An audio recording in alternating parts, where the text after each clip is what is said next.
la primera propuesta que Ciudadanos pondría encima de la mesa para mejorar el empleo? Para mejorar el empleo hay que tener claro que tenemos que tener, primero, empresas que lo generen. Por lo tanto, hay que hacer un entorno fiscal que favorezca a las empresas. ¿Reduciendo impuestos que en este momento son altos? Sí. Rebajando el impuesto de sociedades, eliminando patrimonio. Otra cosa clave para nosotros es eliminar el impuesto de sucesiones. Hay que eliminarlo clarísimamente. Navarra lo tuvo eliminada y el gobierno de Usu Barcos lo incorporó. Tenemos peor fiscalización en sucesiones en Navarra, que tienen comunidades históricamente que estaban peor, como era Andalucía. Por lo tanto, eso hay que rectificarlo. ¿Por qué decimos que un entorno fiscal que favorezca a las empresas? Porque nosotros no queremos sacar de las pocas que quedan o las pocas que están mucho, sino queremos sacar menos de muchas más empresas y que generen empleo. La primera, encaminada a las más de 12.000 personas, que suponen el 40% del total de los parados, que son parados de larga duración.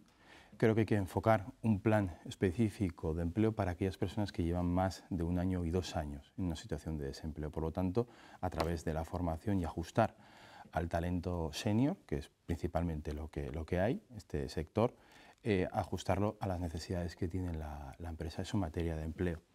Y segundo, también, con respecto a esta medida, otro de los sectores con mayores dificultades es la gente joven. Por lo tanto, también hay que aplicar una parte fundamental de un plan de empleo a los jóvenes, que son el segundo factor o el segundo grupo más afectados con los datos del desempleo en nuestra comunidad. Unos datos que, por cierto, nada tienen que ver con los que estábamos en el 2015. Subida del salario mínimo interprofesional, 28.000 trabajadores y principalmente trabajadoras navarras que se han beneficiado de esa subida del salario mínimo. Aprobación de medidas garantistas para las trabajadoras del hogar. Más de 6.600 trabajadoras navarras ahora se les tiene que dar un motivo cuando se les despide y tienen derecho a paro. Esa senda se ha iniciado, podríamos hablar también de reforma laboral y el incremento de los contratos indefinidos. Esa senda ya se ha abierto. Ahora tenemos que profundizar. ¿Cómo? Con una aprobación de políticas de empleo, políticas activas de empleo potentes que vayan dirigidas a la formación de los trabajadores y las trabajadoras, con especial atención a esos sectores que sistemáticamente se suelen quedar fuera y son los más perjudicados a nivel de, o desde la perspectiva de la mejora de empleo. Estamos hablando de personas migrantes, estamos hablando de mujeres y estamos hablando de jóvenes. Estamos viendo cómo se está destruyendo empleo en el sector industrial. Pensemos que son los puestos, los de la industria, que siempre ha sido el punto fuerte, la fortaleza de Navarra, que estaba muy basada en la industria. Pensemos que estos puestos de trabajo son los que más contribuyen, donde mejores cotizaciones hay y los que más contribuyen a realizar aportaciones al sistema público. Estamos viviendo ya cómo hay trabajadores y trabajadoras que tienen un trabajo y al mismo tiempo son pobres y no llegan a final de mes. Entonces, hay que asumir todas las políticas de empleo, las activas y las pasivas. Tenemos que poder aquí tomar nuestras propias decisiones en materia de empleo y también en materia de inspección laboral y también en materia de seguridad social. Y eso somos quienes mejor conocen la realidad laboral de aquí. Tenemos que diversificar nuestra industria también para no tener tanta dependencia, en este caso, por ejemplo, del sector del automóvil. Y tenemos que reducir la brecha salarial, de género, y no solo de género, sino todas las brechas salariales que se han convertido en una amenaza clara en nuestro mercado laboral. Hoy Navarra es un referente en Europa, reconocido por la Unión Europea en el ámbito de la economía social.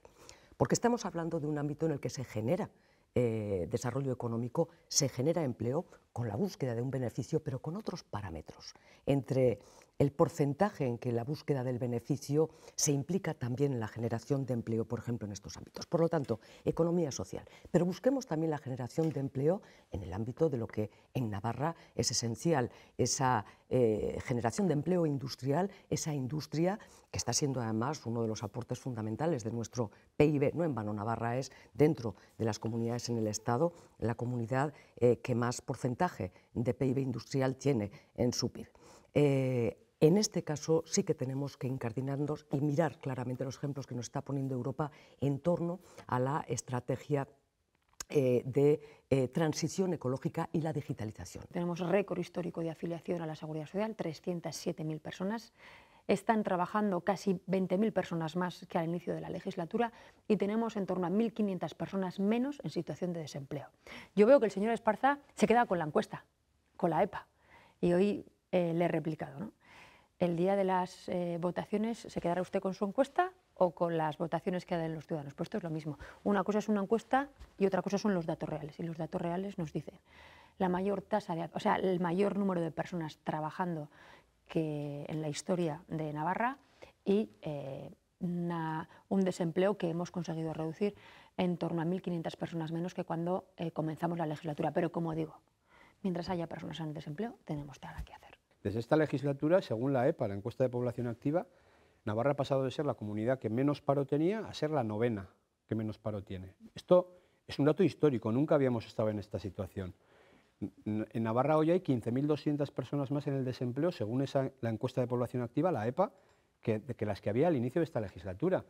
Navarra es la comunidad en la que más ha crecido el paro a lo largo de toda esta legislatura. ¿Por qué está ocurriendo esto?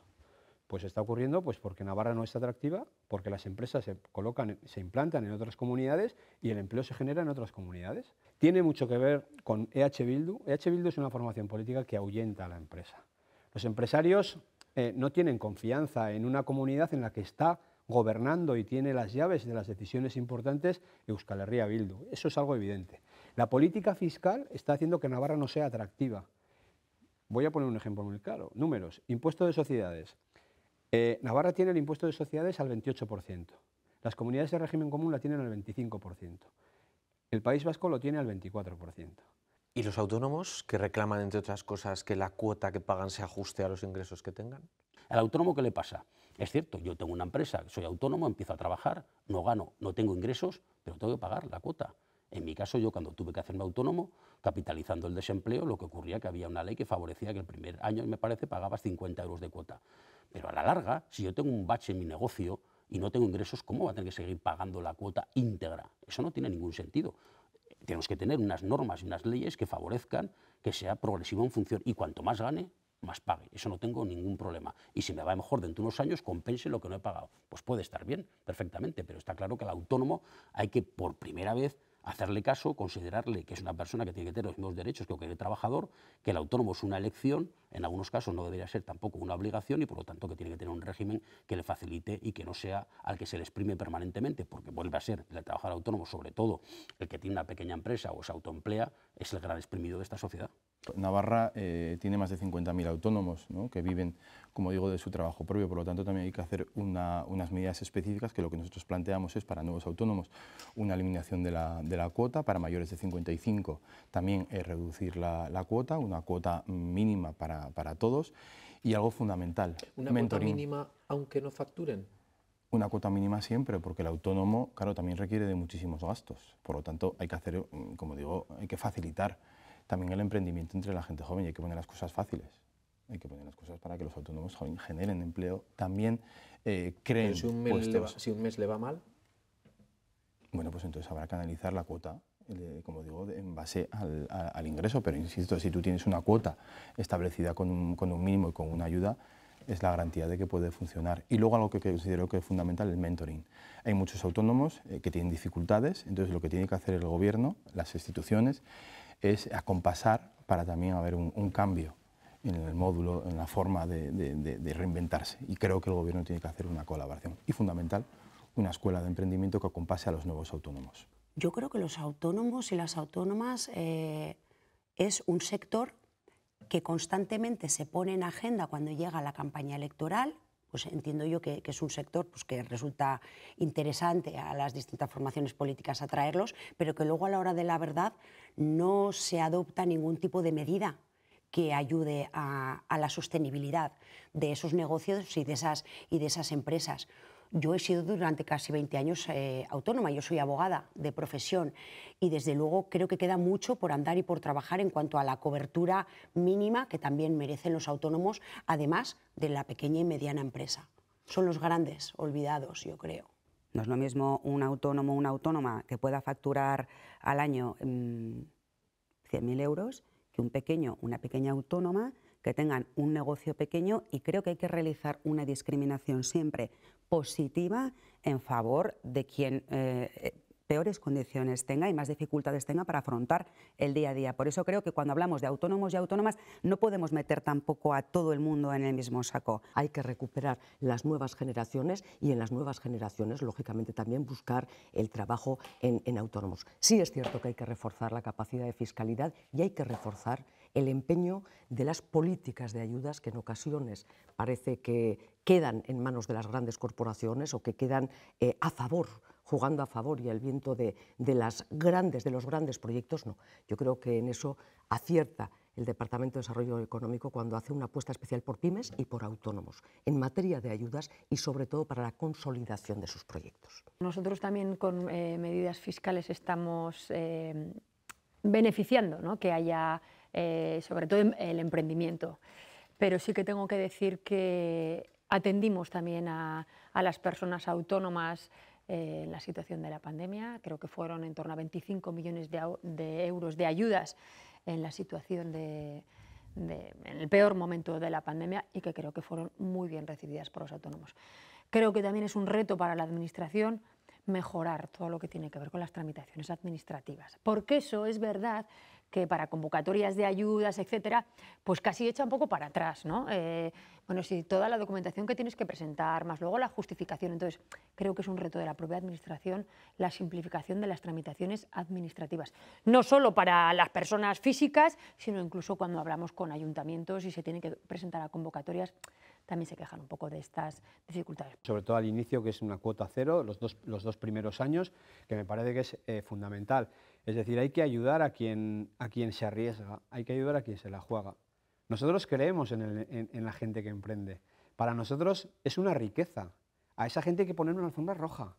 Este gobierno, estos así populistas, de izquierdas, de Bildu, compañía, los socialistas y tal, parece que los empresarios son los enemigos. Parece que alguien que emprende es un enemigo, que no. Parece que un autónomo es un enemigo porque luego es capaz de contratar a alguna persona. No, no, no. Todo aquel que se juega lo suyo, que genera actividad económica, que genera empleo, que se genera a sí mismo un puesto de trabajo o genera puestos de trabajo a los demás, hay que ponerle una alfombra roja, hay que facilitarle las cosas, que muchas veces la Administración está empeñada en complicársela. Y cuando alguien quiere sacar un proyecto adelante, en lugar de ayudar, se ponen trabas. Bueno, pues desde luego nosotros queremos dejar de poner trabas, dejar a la gente que tome las decisiones y ayudar a quien arriesga en beneficio de Navarra. ¿Y a los jóvenes que están buscando empleo? ¿Qué les diría? En primer lugar, que es verdad que estamos asistiendo a una generación que va a tener más dificultades que las anteriores. Eso se iba oyendo, pero no ha sido verdad. Yo pertenezco a una generación que desde luego no me costó buscar el empleo tanto como le pudo costar a mis padres y que hemos vivido probablemente con mejor calidad de vida. Pero nuestros hijos empiezan a tener claramente dificultades de acceso al mundo laboral. La competencia es brutalmente mayor porque la globalización también lo tiene, también las oportunidades son globalmente muchísimo más. Yo creo que a los jóvenes hay que darles alternativa, pero tampoco podemos plantearnos a los jóvenes que todo se lo tiene que dar desde el gobierno y que ellos no tienen ninguna obligación. Hay que establecerlo. Ayudas a la contratación de las personas jóvenes y también de larga duración, un plan específico de formación ajustado a las necesidades reales que tienen las empresas de los diferentes sectores, y eso acompasado junto con el entorno empresarial, el entorno institucional y centros de formación, como digo, encaminar a que haya una reducción del desempleo. Pero fundamental, ayudar a la contratación. Tenemos que hacer un marco para que las empresas contraten a las personas que tienen más dificultades a la hora de acceder a un puesto de trabajo. ¿Liberando de cargas fiscales a las empresas o cómo? Apoyando la contratación, yo creo que es fundamental, ¿no? Puede haber deducciones fiscales, por ejemplo, a las empresas a la hora de contratación, deducciones en las cuotas de la seguridad social. Hay multitud de métodos que en anteriores ocasiones han funcionado y se ha reducido el desempleo. Hay que garantizar sueldos y salarios dignos a la juventud para que puedan llevar a cabo su proyecto de vida, para que puedan pagar un alquiler, para que puedan comprar una vivienda si así lo desean y para que se puedan quedar en sus pueblos y ciudades si lo deciden quedarse. Y en este sentido el tema de la vivienda es un problema que considero de una gran magnitud hoy en día para la juventud. Estamos en un momento en que es esencial la transición del modelo de la industria de la automoción.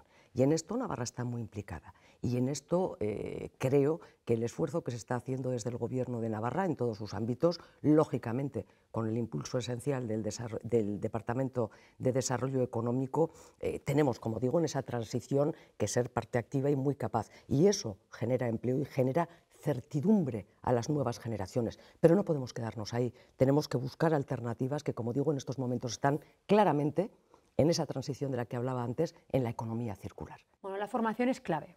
La formación es clave. Y, por ejemplo, la FP, que hemos incrementado un 25% el número de plazas de FP, nos dice que en torno al 90% del alumnado de FP se inserta laboralmente. Y la FP dual, que somos también líderes en el Estado, digo, porcentualmente hablando, claro, en la implementación de la FP, nos da unos datos de un 98% de inserción laboral. Por lo tanto, bueno, pues es un modelo muy demandado, es un modelo que funciona, lo que les digo. La formación es clave, pero cuando ves las personas que están en situación de desempleo, el 80% de esas personas no tienen ni siquiera los estudios mínimos. Por lo tanto, por eso decía que es tan importante el tema de la tasa de abandono escolar. Que tengan un buen recorrido educativo es fundamental también para disminuir el desempleo. No se nos puede ir el talento. Los jóvenes tienen mucho talento, o sea, son la generación mejor formada. No podemos permitir que se nos vaya talento, porque aquí no tengan oportunidades. ¿Por qué se nos van médicos que se forman aquí? ¿Por qué se nos van enfermeras que se forman aquí? Antes hablábamos de la salud. Es que se nos están yendo a trabajar a otros sitios, porque los contratos que les estamos ofreciendo no son adecuados. En otros sitios hay mejores contratos, que les dan más garantías, mejores condiciones. Pero no puede ser que a Navarra le esté pasando esto. Esto es lo que desde luego vamos a evitar. Y tenemos que ser capaces de traer talento, que yo creo que es otra de las claves. La gente joven tiene que tener la posibilidad de vivir aquí, de desarrollar un proyecto personal y profesional en Navarra, de investigar en Navarra, y todo eso hay que apoyarlo, y desgraciadamente pues yo creo que no se está haciendo. Lo que queremos también todos es que haya buenos servicios públicos. Para eso necesitamos, entre otras cosas, los impuestos. ¿Ustedes proponen subir o bajar impuestos? Lo acabo de decir, bajar antes que subir. Bajar impuestos, a uno dice que esto no va para tanto, por supuesto que sí. Ahora, no basta con bajar los impuestos, ¿eh? Si bajamos los impuestos y no tenemos un entorno que favorezca que haya empresas que entiendan atractivo venir a Navarra para instalarse, no vamos a conseguir nada. Pero evidentemente, como tú bien dices, todos los servicios públicos y los servicios, el estado de bienestar depende de los ingresos económicos. Y entonces, ¿sabes que hay que jugar con la baza? Lo que no se puede hacer es exprimir. ¿Qué hacen los gobiernos tradicionalmente? Se está exprimiendo ¿a quién? Al que no puede moverse, a las clases medias. A las clases medias y trabajadoras se les exprime. Hay que bajar los impuestos para generar básicamente empleo y generar riqueza. Y la mejor forma de hacerlo es gestionando bien. Hay comunidades en las que tienen menos impuestos que nosotros y en materia sanitaria están mejor que nosotros. En materia competitiva fiscal, muchísimo mejor que nosotros. En prestaciones de servicios sanitarios, sociales, muchísimo mejor que nosotros. Y en garantías educativas, mucho mejor que nosotros. Por lo tanto, se puede reducir los impuestos si haces una buena gestión. ¿Qué van a hacer ustedes para que la vivienda sea digna tal y como lo dice la Constitución? Lo que ya planteamos también, una deducción del 15% para personas que van a acceder a una nueva vivienda en la cuota total, tanto capital como amortización, en función también de la renta, o personas, familias numerosas, también hasta un 30% en la deducción. Y algo que planteamos y ahora se ha copiado el Partido Socialista es un aval del 30% para que los jóvenes puedan acceder a una primera vivienda. El 70% es lo que te suele financiar el banco y un 30% es lo que quiere avalar o tenemos que avalar por parte de las instituciones. Para tener servicios públicos de calidad, lo que está claro es que hay que tener recursos públicos. ¿Y esto por qué lo digo? Porque, aunque puede sonar a perogrullo, es un mensaje que en estos últimos tiempos lanza sistemáticamente la derecha. Vamos a reducir impuestos y a mantener la calidad de los servicios públicos. Eso es virtualmente imposible, porque lo uno se financia de lo otro. Lo que nosotras creemos es que es necesario aprobar una reforma fiscal integral para ver de dónde vienen esos recursos públicos y que no suceda como sucede ahora mismo, que el 86% de nuestros recursos públicos se financian a través de las rentas del trabajo, es decir, de los impuestos que pagan los trabajadores y trabajadoras de Navarra y la pequeña y mediana empresa, y del consumo, que es el que pagamos todos los ciudadanos. Tenemos que establecer un régimen fiscal integral que modifique el sistema de deducciones que permite que las grandes empresas, y aquí me quiero centrar, grandes empresas, se apliquen esas deducciones y, por tanto, no paguen en proporción lo que pagan los trabajadores y trabajadoras navarros. Ha vuelto de nuevo a la agenda la vivienda, de hecho usted ya la ha citado 2 veces. Vivienda digna para toda la ciudadanía es lo que dice la Constitución, pero la realidad es otra. Claro. Claro que ¿Cuál sí. va a ser su propuesta para equilibrar de nuevo los precios del alquiler, los precios de la vivienda, el acceso al fin y al cabo de la vivienda? Es necesario que apoyemos a los pequeños propietarios, a los propietarios particulares. Con las últimas subidas de los tipos de interés se cifra en torno a 3.000 euros más que va a tener que pagar cada familia navarra para mantener su hipoteca. Aquí la Administración Pública de Navarra, el Gobierno de Navarra puede aprobar medidas para ayudar a esas familias. 2, alquiler. Es imprescindible ya que hagamos un mapeo de cuáles son las zonas de mercado tensionado en Navarra. ¿Para qué? Para poder aprobar medidas que limiten los alquileres abusivos que ya se están dando en nuestra tierra, principalmente por parte de grandes propietarios, entidades financieras, fondos de inversión. Y 3, es imprescindible ampliar el parque público de vivienda. Los servicios públicos se sustentan de las arcas públicas. Nosotras siempre hemos defendido que quien más tiene, más debe aportar al sistema público, y en este sentido hay que ver los datos. La mayor parte de la recaudación en impuestos viene de las rentas del trabajo y en un pequeño porcentaje viene del impuesto de sociedades, que es lo que contribuyen las empresas. Estamos viendo cómo, por poner algún ejemplo, los beneficios de Iberdrola han aumentado en el primer trimestre del año un 40%. Los beneficios del BBVA lo han hecho en un 39%. Y mientras tanto la gente no puede pagar la factura de la luz, y mientras tanto la gente está teniendo dificultades reales para pagar las hipotecas. Siempre lo ha sido, pero ahora más que nunca es tiempo de que quien más tiene, más aporte al sistema. ¿Vivienda digna para toda la ciudadanía? Por fin vamos a tener la posibilidad de intervenir y de limitar los precios de los alquileres. Se va a hacer una redefinición de los grandes tenedores de vivienda también. Y desde luego hay que garantizar que siempre haya una opción, una alternativa habitacional ante cualquier desahucio, porque lamentablemente creo que estamos por ver otra vez una ola importante de desahucios, dada la evolución de los tipos de interés que está haciendo que la gente tenga dificultades para pagar sus hipotecas. Cuando escucho a UPN, cuando escucho al Partido Popular en sus responsabilidades y representación en Navarra decir que ellos llegarán y bajarán 2 puntos los impuestos del IRPF, pues miren ustedes, con los 100 millones de euros, ahora será un poco más, que cada año pagamos las navarras y los navarros, cada año, para pagar los peajes en sombra que nos dejaron los diferentes gobiernos de UPN, 100 millones de euros, para pagar obras que se habían llevado a cabo cuando las arcas navarras estaban en la mejor de las posiciones, que se hubieran podido pagar entonces. No es serio engañar a la gente, vamos a decirlo seriamente, engañar a la gente diciendo bajaremos impuestos, mantendremos o hasta subiremos la calidad de los servicios públicos porque gestionaremos mejor. No lo habían hecho hasta ahora, no se ha gestionado ni mucho menos mejor los servicios públicos a lo largo de los 20 años de gobiernos de UPN. Subiremos la calidad de los servicios públicos y mi pregunta es, ¿dónde dejaremos entonces la deuda? En lugar de en 100 millones de euros al año, ¿en 250? ¿Dónde dejarán la deuda? No, siendo serios, en estos momentos es cierto que es necesaria la presión fiscal que estamos aplicando. Es cierto también que las políticas fiscales son vivas y que, por lo tanto, si llega un momento de insuficiencia salarial y de alza de precios como el que tenemos, hay que liberar a las rentas más bajas, pero no a las rentas más altas. Otra cosa es que todas ellas, rentas bajas y altas, nos exijan a las instituciones la mejor de las gestiones.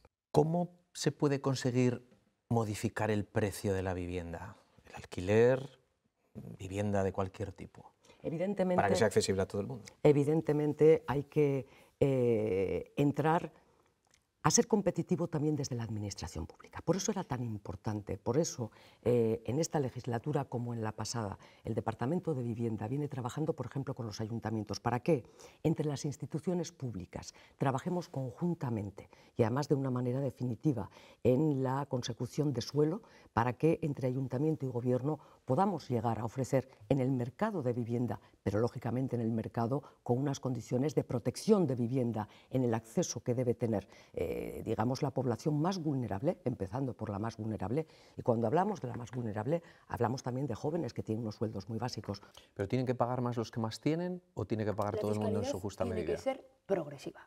Tenemos que ayudar a las rentas bajas y efectivamente el que mayor esfuerzo pueda hacer, que lo haga.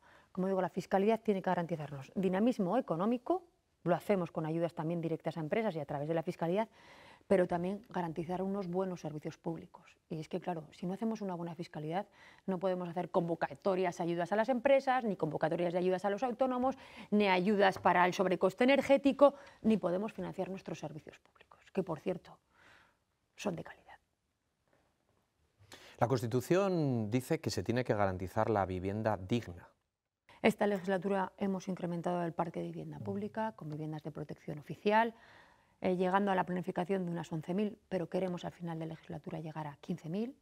Hemos incrementado nuestro parque, nuestra bolsa de vivienda de alquiler, garantizándoles a los propietarios particulares que nosotros avalamos que dejen esa vivienda, que puedan cobrar el alquiler y que además se la podamos devolver con plenas garantías. El Gobierno hace de avalista, yo creo que ahí les damos seguridad a los propietarios particulares y también hemos dado ayudas a los jóvenes para el acceso al alquiler de una vivienda.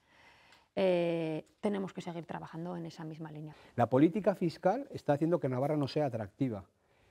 Voy a poner un ejemplo muy claro. Números, impuesto de sociedades. Navarra tiene el impuesto de sociedades al 28%. Las comunidades de régimen común la tienen al 25%. El País Vasco lo tiene al 24%. Es decir, las empresas, pues obviamente a nosotros se nos ha sacado de las mapas de decisión. Ya no es atractiva, aquí ya no viene nadie. Vienen empresas, que se me entienda bien. Hay algunas que sí que vienen. Son más las que se van. Y sobre todo estamos perdiendo oportunidades. Navarra era una tierra atractiva antes para que se implantara tejido económico y viniera inversión, y ahora, desgraciadamente, no lo es. Me preocupan mis hijos y me preocupan los jóvenes de toda Navarra, esto es algo evidente. Yo que quiero que puedan desarrollar su vida aquí, que conozcan la Navarra líder en la que yo he crecido, que vuelvan a crecer ellos y que puedan desarrollarse y puedan conformar esa Navarra líder, es decir, que puedan trabajar aquí. Pero para eso hay que cambiar las políticas fiscales, hay que ser atractivos y tiene que venir empresa. Que puedan vivir aquí, porque no tienen vivienda asequible ahora mismo para poder irse de casa y tener su vida. En el año 2015, cuando UPN sale del Gobierno, en lista de espera de VPO, una vivienda de protección oficial a un precio asequible, hay 4.700 personas. 8 años después tenemos más de 15.000 personas. Esta es la política de vivienda que han hecho.